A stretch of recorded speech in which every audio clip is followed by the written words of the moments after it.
So what do you call the building back there? I'm honestly not sure. The whole time that we were sitting here, we were kind of wondering what it was. So what do you call the building back there? That is an awesome question. The pagoda? Am I wrong? That's the Patterson Pagoda. What do you call the building back there? Obviously the pagoda. Observatory? The Observatory. And Yeah. where did you hear that name? I heard that name probably from the Patterson Park Facebook group. We spend a lot of time in the park. We always want to know what's going on in the park, and I was educated through that group that that's most probably should be referred to, yeah. I heard people using it and was curious about the change in terminology, so I looked it up and learned, and so the observatory is a more appropriate word.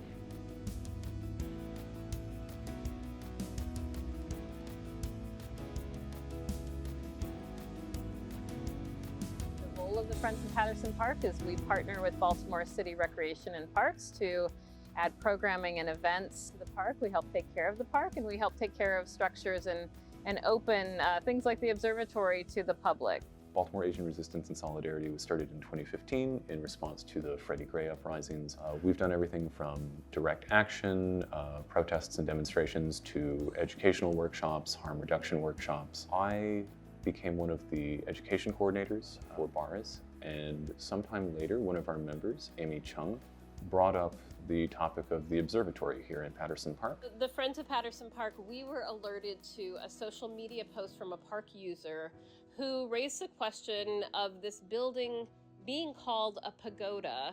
Once we had conducted some research, reached out to a lot of local experts, we decided that we wanted to approach not only the Friends of Patterson Park, but some other groups to discuss the changes we'd like to see in the area. So pagoda is a term that is usually meant to refer to a religious structure. This structure that we're in right now, the observatory, not only was it originally called the observatory, but it wasn't built to be a religious structure. It was actually originally designed by Charles H. Latrobe, who was a Confederate engineer. In fact, it appears that Latrobe took inspiration from the tower at Kew Gardens in London, which was itself inspired by the Tower of Nanjing. The first time I heard someone say the observatory was 2020. I remember, it was a party invitation.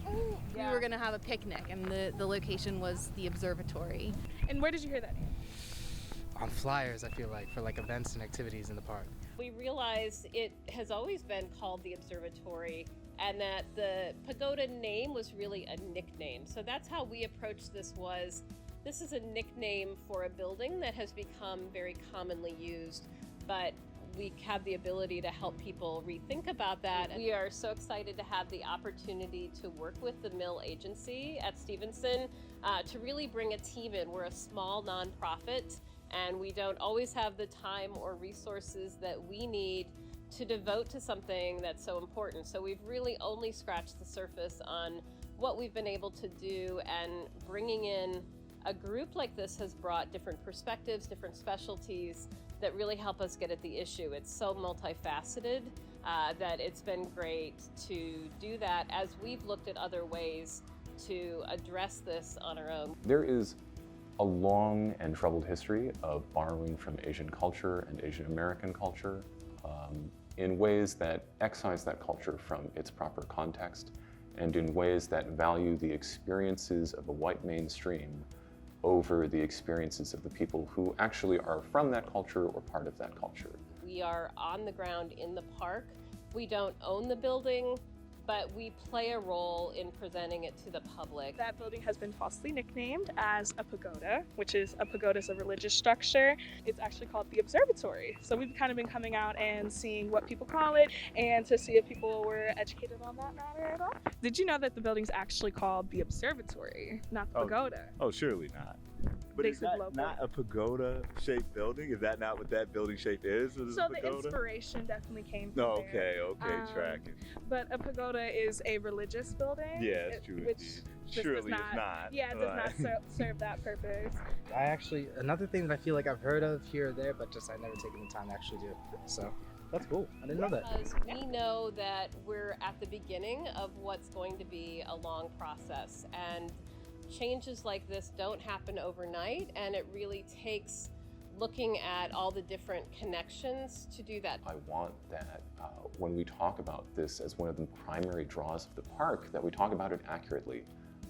You know, at the time that we first started on this project, I remember looking through the Patterson Park website and finding out that some of them listed the pagoda as one of their favorite places in the park. And that is a big cultural shift. There's obviously a lot of inertia around the nickname pagoda. It's not that we can't have cultural exchange, right?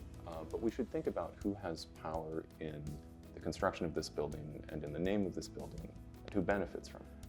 And just because that's the way it started doesn't necessarily mean that has to be the way it is now. We want people to know that this is an opportunity really to deepen all of our understandings of what the building is and what it means, just to understand another layer of history in the park, another sense of why the structure is here and how it connects and how we can move forward.